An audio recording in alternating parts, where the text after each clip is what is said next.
ఒక పల్లెటూరులో తండ్రి రామరాజు తన కొడుకు కుమార్ కలిసి జీవించేవారు. రామరాజు చిన్న రైతు, రోజు కష్టపడి పొలం పనులు చేసుకునేవాడు. కుమార్ మాత్రం ఇంటర్ చదివి పట్టణంలో ఉద్యోగం చేయాలని కలలు కంటున్నాడు. కాని అతనికి తన తండ్రి పనులు, తండ్రి మాటలు ఏవీ నచ్చేవి కాదు. నాన్నా, మీలా నేను జీవితాంతం పంట పని చేస్తూ కాలం గడపను. నాకు పెద్ద కంపెనీలో జాబ్ చేసుకుని సెటిల్ అవ్వాలని ఉంది. కుమార్ పట్టణానికి వెళ్లి ఒక సాఫ్ట్వేర్ కంపెనీలో పని మొదలుపెట్టాడు. ప్రతి నెల జీతం పెరుగుతూనే ఉంది. కొత్త స్నేహితులు, కొత్త ప్రపంచం.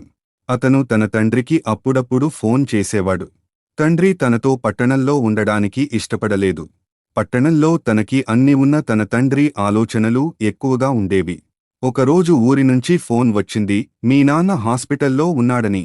వెంటనే కుమార్ ఊరికి బయలుదేరాడు.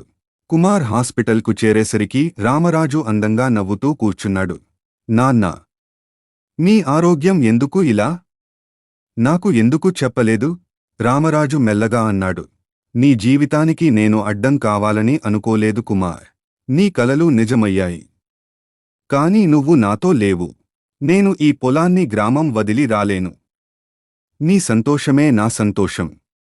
కాని నీతో ఉండాలని ఉంది అని బాధపడుతూ చెప్పాడు.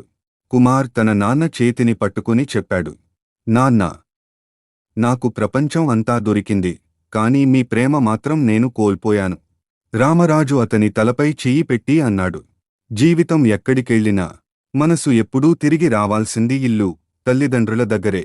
కుమార్ తన గ్రామానికి తిరిగి వచ్చి తన తండ్రి వ్యవసాయం కోసం ఒక ఆధునిక ఫార్మ్ నిర్మించాడు. ఆ ఫార్మ్ పేరు రామరాజు ఫార్మ్. కుమార్ తన తండ్రితో కలిసి ఫార్మని చూసుకుంటూ ఆనందంగా ఉన్నాడు. తండ్రి ప్రేమ కనిపించదు, కాని మన జీవితాన్ని నిర్మించే బలమైన పునాది.